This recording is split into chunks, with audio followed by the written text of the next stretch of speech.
British fighter on foreign soil as Anthony Crolla embarks on this so-called Mission Impossible. How does he go about it? He's been sparring with southpaws like Frankie Gavin and Jazza Dickens. He's had it tough in camp, but this is levels above. This is one of the great fighters of the last 10, 20 years in Lomachenko, who just seems to be getting stronger and better, and he wants more. Yeah, he does, Adam. He's improving all the time, Lomachenko, which is a problem for Crolla, but Crolla's got to expect the unexpected here. He's got to not get frustrated. You know, he's got to try different things out. He's got to have a game A, a game B, a game C. And I'm sure Joe Gallagher, who's a great tactician, would have worked on all these sort of things. And, yep, he's just got to see how he goes. He's got to go out there and enjoy this. Yeah, he's got an extremely tough task, but I think one of the keys would be to try and land some body shots. We've seen how good of a body puncher Crolla is to try and slow Lomachenko down, but it's just trying to land shots when Lomachenko's static. But he moves round you. He's got angles in abundance, and he's a great fighter. And already springing in and out, beautiful footwork, Lomachenko, and he judges distance so perfectly, feints a great deal as well, and surprises you like a cat from all angles. The reflexes, terrific. Crolla with that high guard and knows he's going to have embarrassing moments in there, but they have worked on that through camp, and I think it's a matter of getting through the first 3 or 4 rounds and trying to utilize some of those body shots. And if anyone and any way he could put some sort of pressure on Lomachenko, because Salido did show the way that if you can out-hustle him and smother him, a bit like maybe Castillo did with Mayweather, you know, and just take the fight to him. It's whether Crolla's physically strong enough and whether he punches hard enough. Yeah, not really Crolla's style, unfortunately. Crolla likes to move around the ring, circulating around the perimeter of the ring, picking shots like that, the shots through the middle.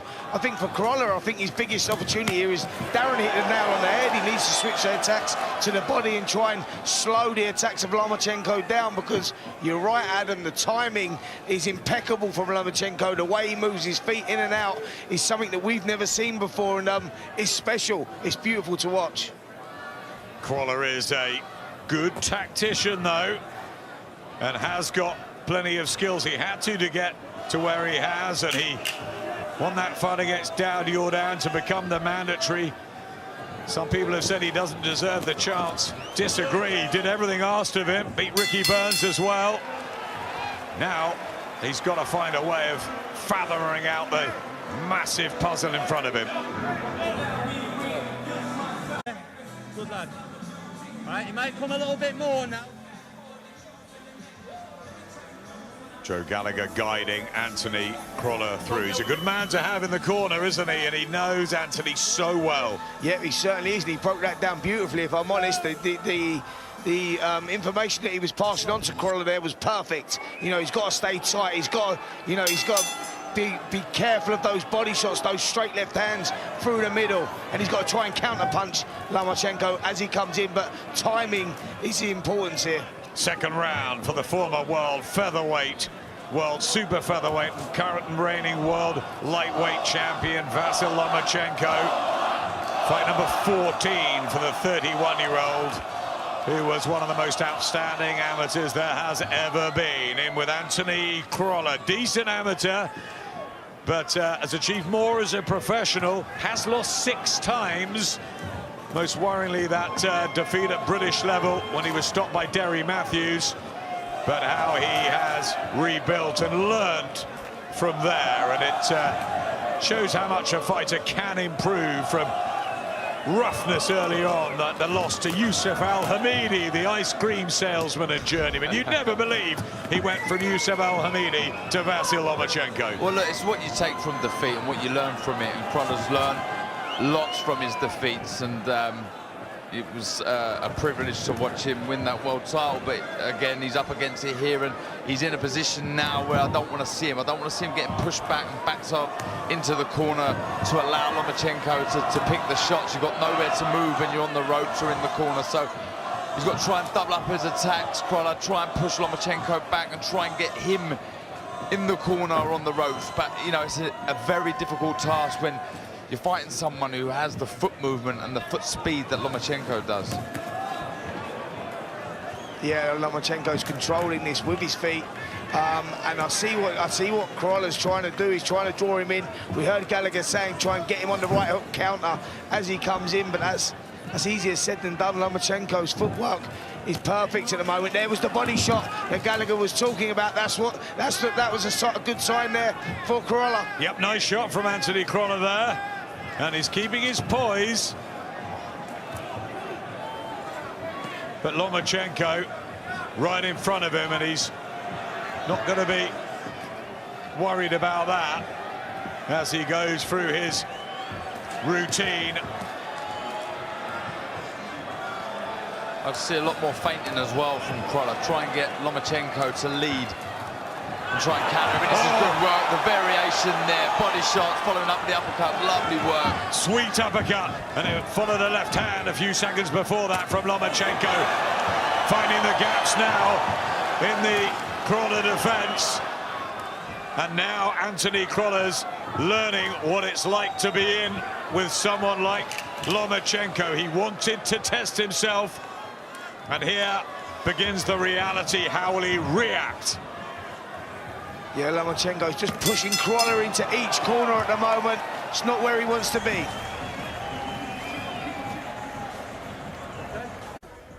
It's a left hand.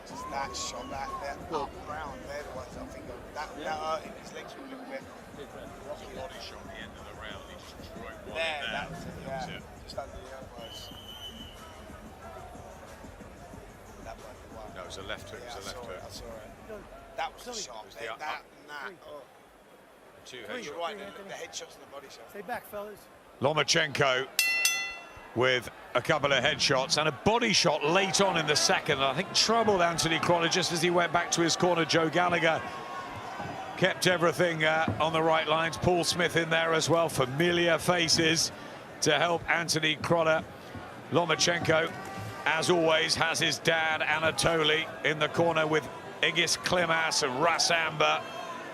It's a well-oiled machine.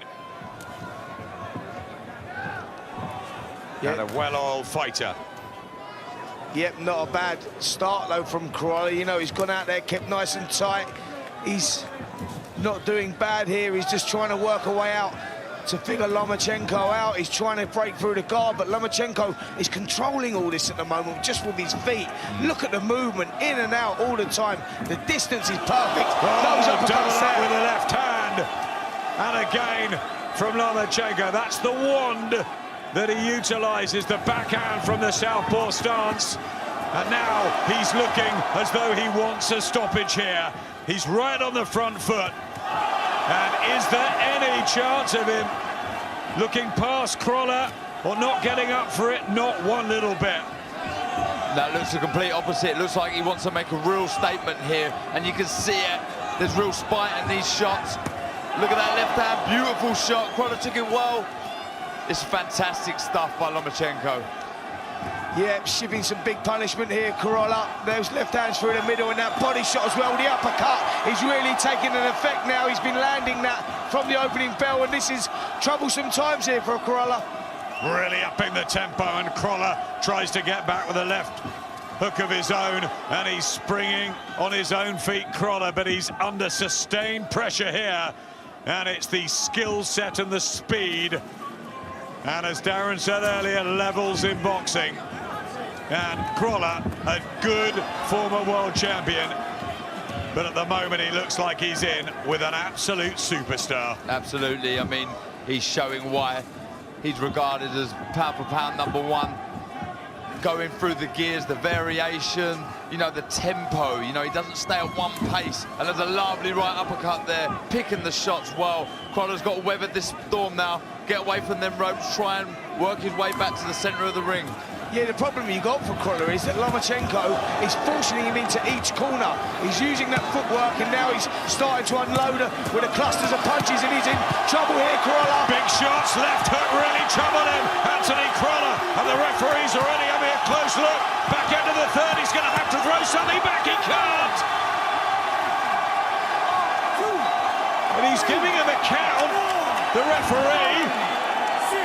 A standing count. What's going on? Lomachenko thought it was all over. And the referee, Jack Rice, gave him a standing count. Well, all a little bit confusing in there, and the referee's giving him a lifeline there, giving him a standing count. I think everyone thought it was over. Well, he's saying the rope stopped him from going down, but it looked to me there were unanswered punches, and it looked like a stoppage, and certainly that's what Lomachenko believed. Absolutely, he jumped on the corner, celebrating there. Two members of the security, I think, jumped in the ring, but that was crazy. At first, I thought he'd given a standing count. Strange scenes. He's saying the ropes kept Crolla up. It'll be fascinating looking back, because there were so many shots that went in there. It looked the timing to finish the fight, and Lomachenko was certainly beginning the celebrations prematurely. Referee Jack Rice has let it go on, but Crolla was in massive trouble. Yeah, he was in terrible trouble there. Let's take a look at the action now. We see Crolla using the ropes, bouncing off the ropes, but the shots were getting through. They were going around the gloves. And the problem you've got is, if there's unanswered punches coming, the referee has got to stop it. Did the ropes keep him up, though? It seemed that way. I didn't see him touch down. It's just strange from the referee there. But the only chance or hope that Crolla's got now is that Lomachenko had punched himself out, but with someone of the fitness, the speed, and the experience of Lomachenko, I doubt that's the case, and he's come out all guns firing, all guns blazing in this round again. Oh, it's all too much, this, for Anthony Crolla. He's brave, he's defiant, as we knew he would be, but his eye as well is reddened, and the blistering array of Loma's arsenal is on full display. And a body shot as well here, and the referee might have to make a more serious decision, and that is to stop the fight. All the corner, but Crolla is going to go out fighting, and he can't take it anymore. Down he goes inside the first minute of the fourth. That is definitively the end of the fight, and Vasyl Lomachenko proves his utter class in dismantling the brave Anthony Crolla, who needs some time here. The paramedics will be tending to him, and our concern is obviously with the wonderful Mancunian, who tried everything. But Lomachenko way too good, and he sat upright, Anthony Crolla, but he just was caught in the middle of a storm. And I wonder, despite the confusion in the third round, whether actually the fight could have finished there. It was very brave of Crolla, and he went back to his corner at the end of the third, but it was just more of the same. And Vasyl Lomachenko wanted the stoppage, he wanted it badly, and Anthony Crolla tried. It was fantastic that he took the opportunity, but he has learned, as so many have learned, quite how good this Lomachenko is. He's absolutely exceptional. You know, he looked absolutely amazing there. He'd done everything right, but I want to just, you know, have two criticisms of the referee there. You know, I'm not sure what the count was all about at the end of the round, and I have no idea why he was counting when Crolla went down then. You know, you could see he was gone. You know, it was a bad knockdown. His face is on the floor. The ref starts counting. You know, the referees are in there to protect the boxer. And okay, so first question, should the referee have stopped it? in the previous round. Yeah, I'm going to tell you now, the referee should have stopped in the previous round. It was unanswered punches, not just 1 or 2 unanswered punches, 20-odd unanswered punches. The referee's job is to stop the fight. Crolla was in trouble at the end of that round. He'd come out in the 4th round. Obviously, Joe Gallagher was going to let him out. He had a game plan to let Lomachenko come in and try and counter-punch him with a hook, but that was unnecessary to go into that 4th round. I think the fight should have been stopped, and that was bad to see that Crolla took that punishment, and that was a bad knockout, and he still looks unsteady sitting on that stool now. Well, the right hand to the temple and the power there. People are saying he can't punch much, Lomachenko. Oh, wow, he is absolutely brilliant. He really is. And I'm sure, Anthony, the first and most important thing is that he recovers and recovers well, because that was a nasty finish. But I'm sure he will be the first to take his hat off to the extraordinary skills and accuracy of Vasyl Lomachenko, who tonight was on a mission for a knockout. He was. He wanted to prove a point. He wanted to make a statement, and he done just that. You know, it was clinical. The foot speed, the hand speed. I mean, the punch variation was exceptional, and you know, he did make a statement there. And it's like, what do you do next? What does he do? Who does he fight? I mean, because I just do not see him getting beat again. Yeah, well, there's unifications with Commey, of course. If Mikey Garcia comes back to lightweight, that's another possibility. Then could he go up to welterweight? And that's a huge division with Errol Spence and Terence Crawford, who has the fight with Amir Khan next week. There's so many more options. Remember, he's an actual featherweight. Ladies and gentlemen, we have the time of 58 seconds in round number 4. He is the winner by way of knockout and still the unified WBO and WBA lightweight champion of the world, Vasyl Lomachenko. A round of applause from Eddie Hearn, and I think we all are in awe of this guy, Spencer. As fight fans and commentators and former fighters, he's just so good.